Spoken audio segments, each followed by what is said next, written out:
Ali for just a few months, and the American Heart Associations are already trying to jump on the backs of intermittent fasting. Now, we have to definitely talk about the study that they are referencing. We have to talk about the study that they're referencing in terms of your heart health, because unfortunately it was not peer reviewed and it was embargoed until the 19th, and it's actually not available because it hasn't been peer reviewed. Therefore, it's not on a prestigious journal. It's not on the British Journal of Nutrition, the American Journal of Clinical Nutrition. It's not in the Lancet. It's not placed anywhere.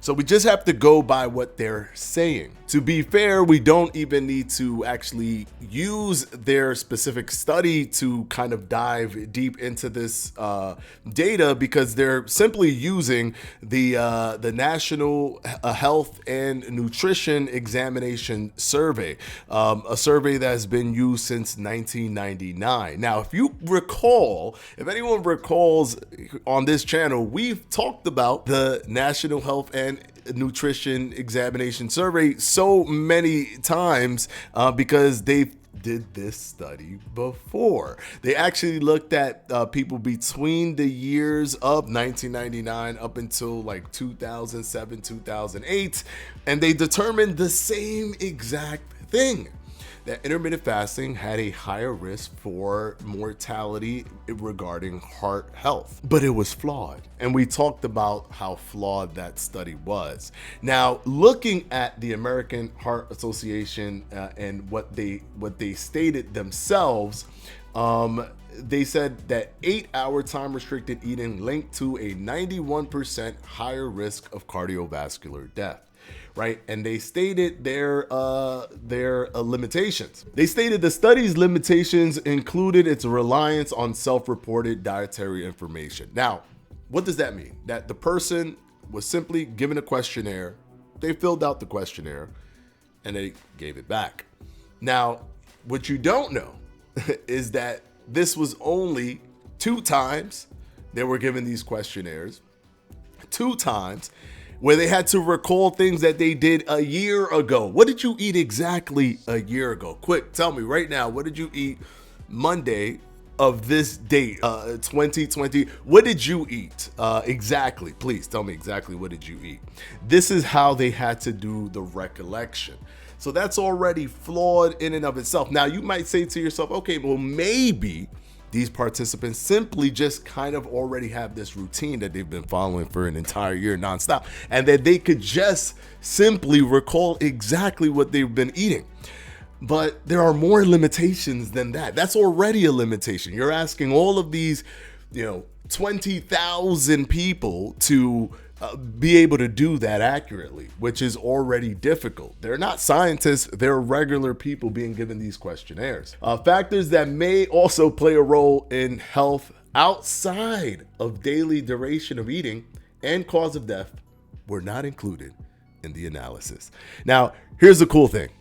The National Health and Nutrition Examination Survey is already out. We don't need this study. Like they just basically took that and said, from this thing that you already can look at and review, we've said this. That's simply what the Heart Association said. But here's the thing. As we've done in so many times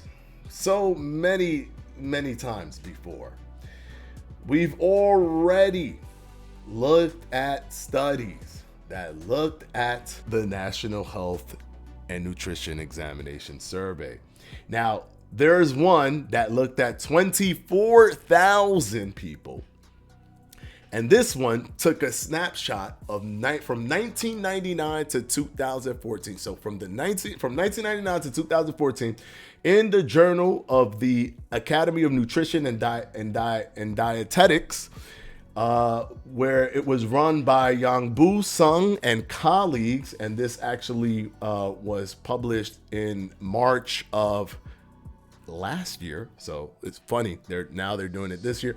They did it March of last year. Same thing, right? But this one was actually peer reviewed and it was actually published, unlike the one that they're talking about now that nobody could really find. Everybody's saying this study said that, this study says this, but no one has the study because it's not been published. And here lies the pivotal point in what is going to be the final theme of this video in explaining the problem with using this survey.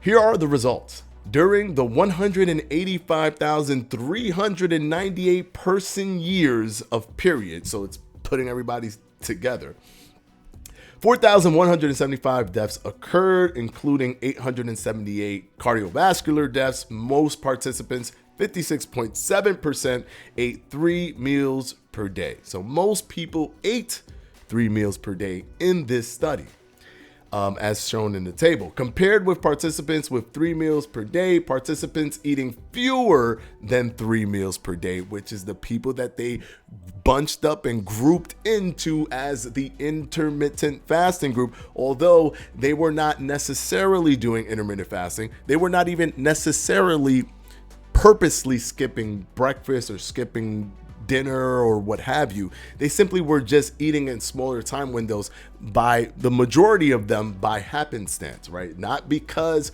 think about it, it's taking data even from as far as 2003, right? It wasn't really popular in the earlier years of the 2000s as it really started to take off. Intermittent fasting into the public zeitgeist, where people were purposely doing this intentionally with a healthy mindset and eating healthy. That started around 2015, 14, 16, around that time frame.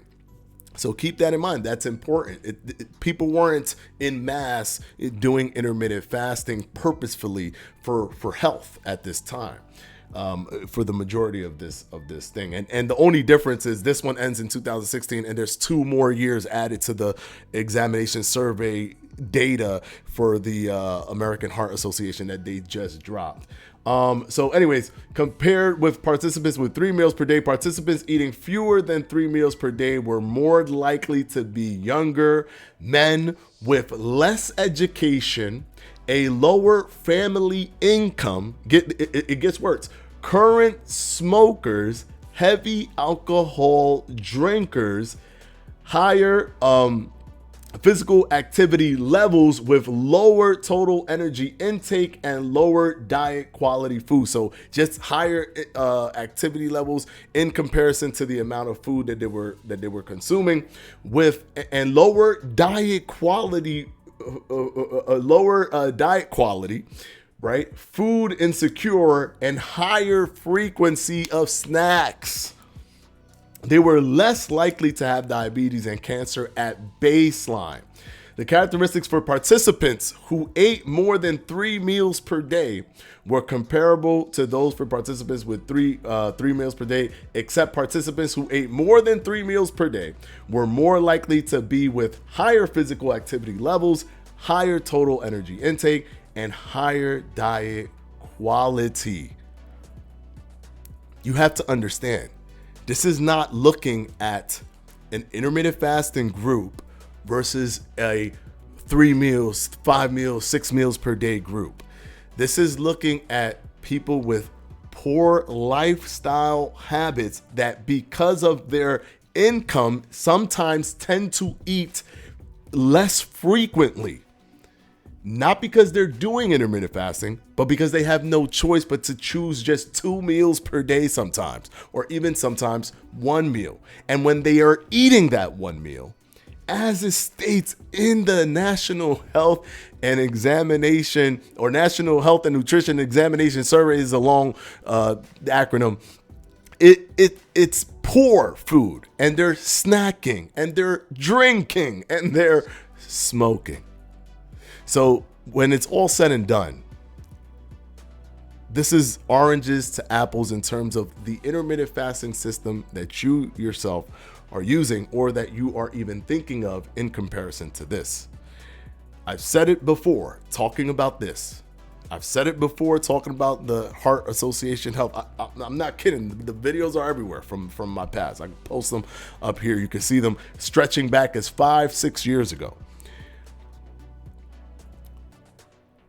Correlation does not equal causation.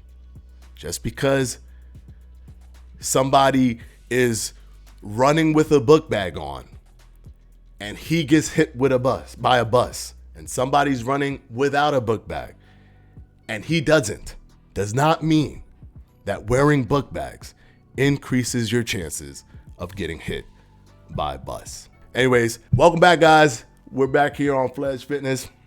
We had to jump back because these things get ridiculous sometimes, but we'll see you in the next video. Peace out, guys.